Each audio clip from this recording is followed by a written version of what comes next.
Ladies and gentlemen, welcome to episode 120 of the Too Sweet Wrestling Podcast. Yes, indeed, ladies and gentlemen, it is the women's wrestling edition of the Too Sweet Wrestling Podcast. Did this before, bringing it back. We got a lot of women's wrestling topics to jump into. Done the Rosa and Britt Baker, they woke up and they chose violence. Did you not see that match Wednesday? My goodness. Another topic we gotta get into, Sasha Banks. It just hurts my heart to even say Sasha Banks, Bianca Belair. Should they still main event WrestleMania? And there's Asuka is back. First up, ladies and gentlemen, before we hop into, you can find me at linktr.ee/2sweetpod. That's where all of my listings are for this podcast. Also on Twitter at 2sweetpod and at OMG Corey B. So first up, ladies and gentlemen, I want to shout out some Twitter wrestling accounts, ladies and gentlemen, for the ladies. Twitter wrestling accounts, wrestling podcasts, wrestling reviewers, websites, all of that. First up, we have those wrestling girls. Look, they are dedicated to covering women's wrestling, and like they are an awesome podcast. One of the first topics that I seen them do, or one of the first episodes that I seen them do was, who are you rooting for, The Rock or Stone Cold? And I forget who chose Rock, but I said yes, that was me, because I was rooting for the brother. I was unapologetically rooting for the brother. So they have a ton of interviews. Check them out. A great Twitter account, a great podcast. Moving on, we have DDT Divas. They have a website, ddtdivas.com. Look, they have reviews. They got everything on their website, and that interface on their website is just so great. I absolutely love it. Coverage of live events, a whole bunch of stuff on ddtdivas.com. Check them out. They have a podcast as well. They also have the dopest Twitter profile photo there is. Women with Rose are undefeated. See Naomi. That's all I got to say about that. Moving on, we have the Dead Ass Girls podcast. Check them out as well. They inspire me to be myself. They are unapologetically themselves. They do not care what you think, and I absolutely love that. Thank you for the inspiration. I love your podcast, and yeah, keep being yourselves. That's what I love about them. Next up, we have Marie Shadows. Look, she is a writer, and look, if you want to catch up on New Japan Pro Wrestling, check her out. Even in my times where I'm slipping on New Japan Pro Wrestling, I will look at Marie and look at what she's writing lately and say, man, let me catch up on New Japan right here. Marie Shadows on Twitter. Check her out. Moving on, we have Stephanie Hypes, the biggest Becky Lynch fan there is. Shout out to her. Very knowledgeable. And I was just scrolling this morning, and I came across one of her tweets and said, imagine if Vince McMahon let the women do their thing. And like, man, this has been the case with me for so long. I look at women's wrestling, I look at the women's division on Raw, and I'm like, man, imagine if the Raw women's division was like NXT's. So I feel exactly where you're coming from on that. Check out Stephanie Hypes on Twitter. Also, to the last person of the day, Stephanie Hardy. Don't get them mixed up now. Stephanie Hardy of the Hardy Wrestling Podcast. She is 50 episodes in, ladies and gentlemen. Like, let's give a big old hand clap to that. And speaking of that solo podcasting, look, I know the struggle.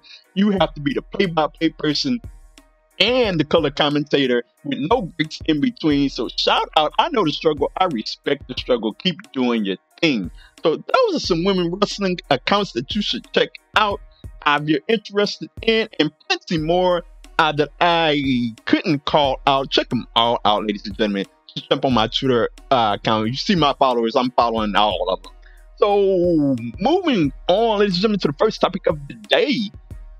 Britt Baker, Thunder Rosa. Man, they just woke up and chose violence, ladies and gentlemen. Like, what a matchup this was. The main event of AEW Dynamite, a light match, ladies and gentlemen. I loved every bit of it. Like, we had, it got physical. And this is my complaint with wrestling nowadays. When we have these physical stipulations, like the match doesn't get violent enough for me. And well, this one lived up to the hype. We had people bleeding like Ric Flair in the 80s, ladies and gentlemen. So this was very violent, and I don't even know if, like, it didn't seem like these were blade jobs, whatever. Like, it didn't seem like it was planned for them to get busted open. They just got busted open, and it just added to the element of the match. So, man, I think the fiercest spot of the match was the power bomb on the attacks. I thought the match was absolutely over, and Britt Baker kicked out. Like, there were some brutal spots. Thunder Rosa picks up the victory, and ladies, AEW. Yes, yes, yes, yes, yes, yes. This is what I'm talking about. This is why I love women's wrestling. This is why I'm a stan of women's wrestling. Keep doing what you're doing with the ladies. Like, keep letting these ladies flourish. And yeah, Thunder Rosa versus Britt Baker, that is going to be for the title at some point moving forward. Awesome stuff that they did. Moving on, speaking of awesome, Jade Stargill. Yes, that's right. I said it right. Jade Stargill versus Red Velvet. Look, this is going to be a feature feud that I cannot wait to see. Like, Jade got the squash victory this recent Wednesday on AEW Dynamite, and she got in the face of Red Velvet, pushed her, and like they were going back and forth with each other. And I said immediately after I saw that, Jade Stargill versus Red Velvet, I'm calling it right now. It will main event a future AEW pay-per-view for the Women's Championship. I don't know how far into the future that is, but I can just see it. These two are stars. And Jade, in her very first match, I was like, okay, this is sink or swim for Jade. What is she gonna do? She just came out looking like an absolute star, and you can tell that. You know how you can tell, like, you can't explain it. You don't know what it is. You just know it when you see it. That is Jade Stargill. She just has all of it.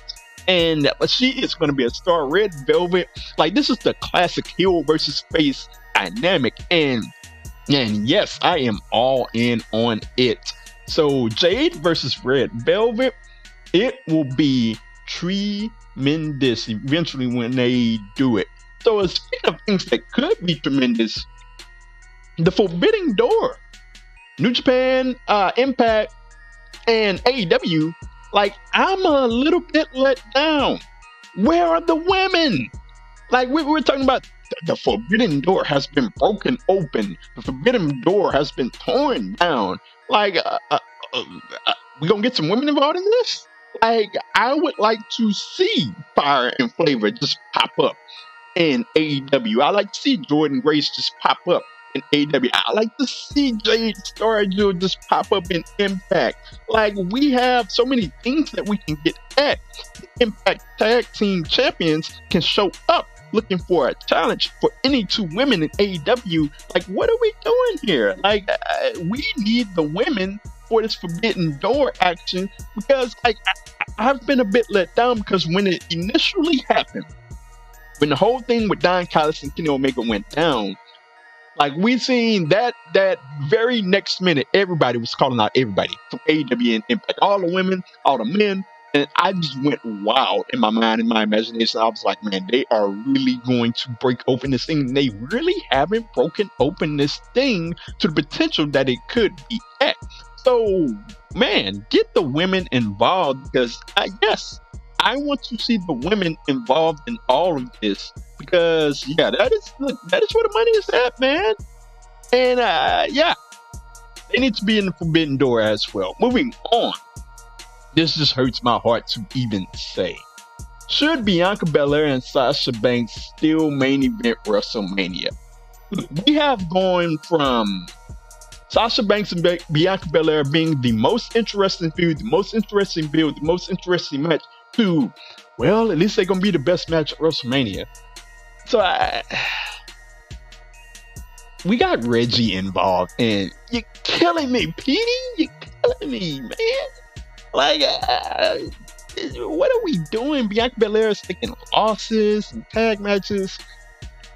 And we only got but a few weeks to save all of this, man. We got our fast lane coming up, and eventually I think that's going to be the turn with Sasha Banks, but we will see. Nevertheless, this feud has lost so much momentum, has lost so much steam, and it needs to pick back up. And look, at the end of the day, I said that Sasha Banks and Bianca Belair should be the main event, but it depends on how everything is going as we lead up to WrestleMania. And Sasha Banks and Bianca Belair, the build has not been going well. We still have time. It's going to be on April 10th. We have many weeks, or not many weeks, but a few weeks. So get it together, WWE. Give me back the excitement that I once had. Because I know this match is going to bang at WrestleMania. We just need it to be interesting as we lead up to it, because the story is where the money is at, man. That is just the facts. The story, the characters, the build is where the money is at, not necessarily the match itself. So moving on. Speaking of things that I got back, Fierce Asuka is back. I have been pounding the table asking for the old Asuka, the NXT Asuka. And like we saw it last Monday, and I'm just here to tell you, I don't like that it came at the expense of the women's tag team champions as we're on the way to Fastlane. Nevertheless, if this is the Asuka that I'm getting back, the NXT Asuka, the Asuka that choked out Bayley at the takeover and won the title in fierce domination, that's the Asuka that I fell in love with. That's the Asuka that I think is the best women's wrestler, in-ring wrestler of all time. And like, yes, it is very time. It is high past time for Asuka to be taken seriously. I mean, this goes back to the point that Stephanie Hypes was making Imagine if Vince let the women do their thing. Like, imagine if Vince let Asuka just do her thing and let her just wreck shop on people. Like, Asuka would be over through the roof. And like, she needs WrestleMania more than anybody else. She needs a high profile win at WrestleMania with the championship. And we'll see. Will it be Asuka versus Charlotte? Who knows? We shall see. But Asuka needs to win the match. Fierce Asuka's back. Dominant Asuka's back. Nobody is ready for Asuka. That Asuka, like, yes, all of that. We're getting it back. Moving on to Impact. As you see right there, Deonna Purrazzo, still the Impact champion, Deonna Purrazzo. She has been doing an awesome job in Impact. I've enjoyed all of her work. She just took down ODB at Sacrifice. And now the question to me is, who should the next challenger be? So there's a wealth of women on the Impact Wrestling roster who should be getting into it with AEW, but I just went down that road. I'm not going to go down it again. But nevertheless, I think that Tenille Dashwood should be the next competitor for the Knockouts Championship. And I think that this would make for an awesome period. I know you got two heels going here. You got Caleb with a K on the outside. Nevertheless, I think it is Tenille Dashwood's time. She has, I don't want to say not been in the limelight, but she hasn't really been in the main event lately. So I think this is her time to jump back toward the top and challenge for the title and become the Knockouts champion. Tenille Dashwood versus Deonna Purrazzo would make for an outstanding matchup. So I am looking forward to it. I cannot wait to see how it goes down, or if it goes down, I cannot wait to see how it goes down. That would be an awesome championship match.